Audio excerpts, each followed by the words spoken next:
지금 현재 국민의힘이 이러는 이유는 크게 한 4가지 정도로 분류해서 볼 수 있을 것 같습니다.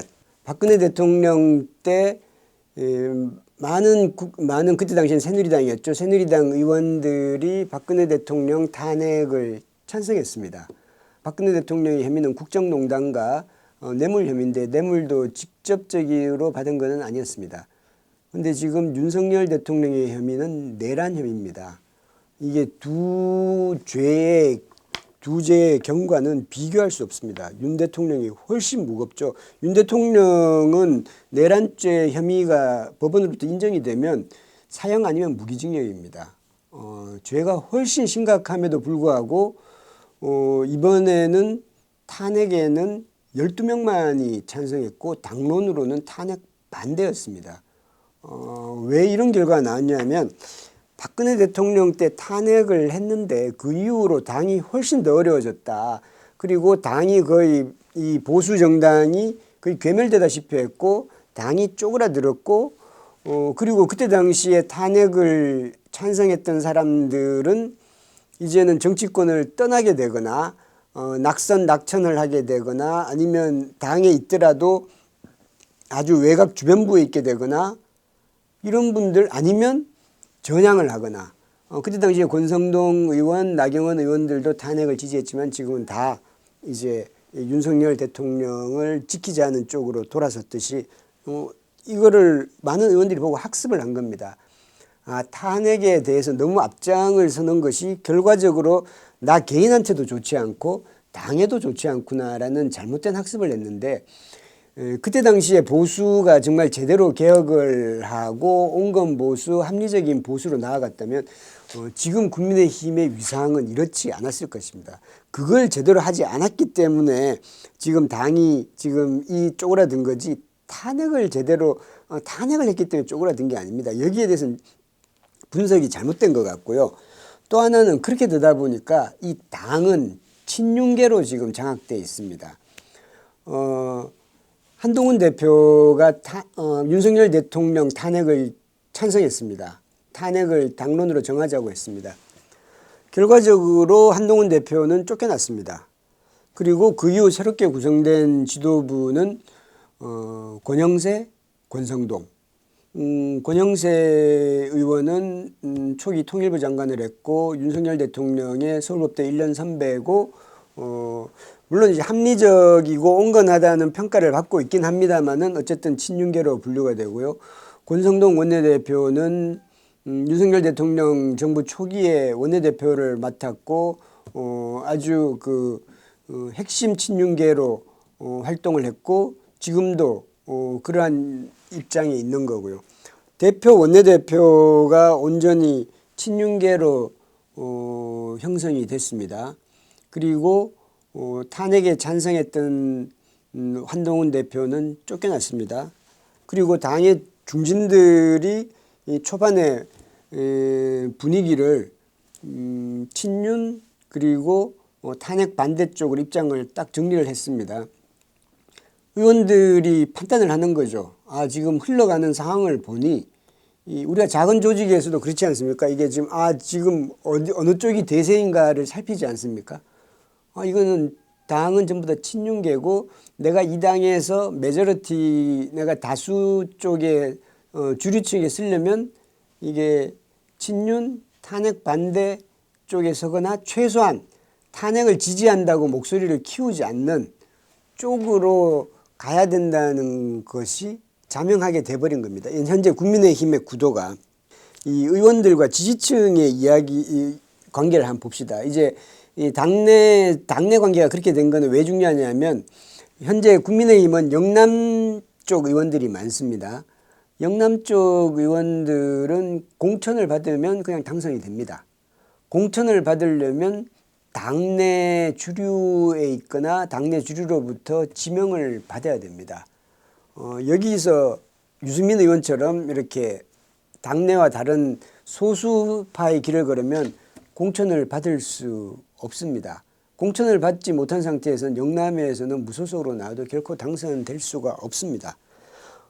그리고 지지층의 핵심 지지층 영남 쪽에서도 지금 탄핵을 지지하는 여론이 더 높았고 윤석열 대통령에 대한 반대 여론이 더 높습니다. 그럼에도 불구하고 영남 쪽 의원들, 영남 쪽 정치인들 어떻게 생각하냐면 지금은 격앙돼서 분위기가 이렇지만 또 시간이 흐르고 앞으로 이제 어차피 총선 앞으로 3년이나 남았고 그 3년 뒤가 되면 또 여론이 바뀔 것이고 그리고 그때가 되면 오히려 탄핵을 지지하거나 그랬던 사람이라면 오히려 그것이 블랙리스트처럼 돼서 오히려 몰리게 될 것이라는 것을 박근혜 때 학습을 했고 거기에 대한 이른바 이 신념 구조로 자리가 잡혀버린 겁니다. 지금 정광훈 목사 쪽이 이제 그 한남동 관제 앞에서 시위를 벌이고 있는데 사실 이 층이 이 선거판에서 그렇게 결정적인 영향을 미치지는 못합니다. 이 사람들이 어느 특정 지역에 쏠려 있는 것도 아니고요. 전국적으로 퍼져 있고 하니까. 그러나 이게 당내에서 경선을 하거나 이럴 때는 초기에 핵심 지지층이 여론조사라든지 핵심 지지층이 움직이면서 적극적으로 해주는 것이 상당히 도움이 됩니다. 이전에 김재원 의원도 그랬고 일부 그 국민의힘의 주류에 있는 분들이 정광훈 목사 그 예배를 가거나 집회를 가거나 그런 발언을 한 것들이 왜 그러냐면 그 핵심 지지층의 뜨거운 성원이 필요로 한 것이죠. 특히 당내 경선이라든지 이런 구도에서는. 그리고 그것이 확보가 되면 그 이후에는 이제 중도층, 중도 확산이라든지 이런 거는 그 이후에 또 진행을 하면 되니까 이 핵심 지지층 확보가 지금 현재에서는 가장 우선이라고 보는 것이겠죠. 온건 지지층은 잘 외관에서는 뭐 이건 뭐 민주당 쪽도 마찬가지겠지만 온건 지지층은 크게 활동을 안 하고 최종 선거 때 가서 이제 하는 거지 평상시에는 그분들과 깊은 관계를 맺기가 쉽지 않으니까 일단 핵심 지지층을 확보하고 가야 되겠다는 그 생각이 강하고 관제 앞으로 나가는 것은 그런 일종의 쇼잉업 측면도 있다고 봅니다. 관제 앞에 나간 의원들 44명 가운데 22명이 TK 쪽이고요. 수도권이나 이게 충청 강원 쪽 의원들도 보면 그 지역구를 보면 대부분 보수세가 강한 쪽 의원들이 많습니다. 박근혜 때와 다르게 지금 현재는 민주당이 그때보다 훨씬 더 지금 강력한 다수 의석을 차지하고 있고 지금 현재 민주당의 대통령 후보로 가장 선두주자인 이재명 대표에 대한 일종의 포비아가 있습니다. 그리고 윤 대통령의 내란과 국민의힘은 얽혀 있지 않고 그리고 내란을 직접 관련돼 있지 않지만 그것과 다르게 지금 명태균 의혹이라든지 김건희 특검이라든지 이런 것들이 이제 명태균 의혹에 대해서는 지금 현재 창원지검에서 수사가 계속 진행되고 있고요. 그리고 김건희 특검은 계속해서 지금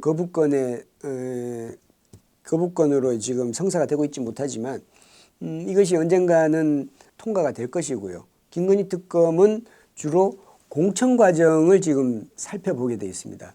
그렇게 되면 국민의힘 의원 상당수가 여기에 얼마나 연루되어 있는지 지금 알 수가 없습니다. 본인들이 알고 있는 사람들도 있을 거고요. 본인들이 본인도 좀 잘 알지 못하는 경우도 있을 거고요. 그러니까 이게 박근혜 때하고는 다르게 지금 내가 공천을 받느냐 안 받느냐 뭐 이게 중요한 차원이 아닌 거죠. 그리고 이재명 포비아가 상당한데 이재명 대표가 대통령이 되면 문재인 때보다 훨씬 더 강한 적폐 수사가 시작되지 않겠느냐라는 불안감이 굉장히 강한 겁니다. 사실 박근혜 때는 그때 무슨 공천이라든지 또는 다른 쪽 비리라든지 이런 쪽에 그때 당시 새누리당이죠. 새누리당 의원들과 이 박근혜 대통령 쪽과 크게 결부된 게 크게 없었습니다. 그래서 이게 박근혜 대통령 이 국정농단 수사가 진행되면서 그때 당시 새누리당 의원 중에서는 정부 관료나 장관들 외에는 새누리당 의원 중에서는 그렇게 사법적 처벌을 받은 사람이 그렇게 많지 않은데 지금 명태균 수사라든지 김건희 특검이라든지 또는 이런 것들은 어디로 튈지 국민의힘 의원들도 지금 잘 모르는 겁니다. 그리고 여기에 대한 이 민주당이 공세가 굉장히 강할 걸로 보기 때문에 거기에 대한 불안감이 있습니다. 그러면 그 불안감을 해소하기 위해서는 어떻게든 이 현재의 국민의힘의 구도를 최대한 유지하고 무너뜨리지 말아야 된다는 것이고 그 수단으로서 지금 윤석열을 내세우는 것이고 윤석열을 주변에 싸고 도는 극우 지지층을 맨 앞에 내세우고 그 뒤에서 지금 방어막을 펴고 있는 것으로 해석됩니다.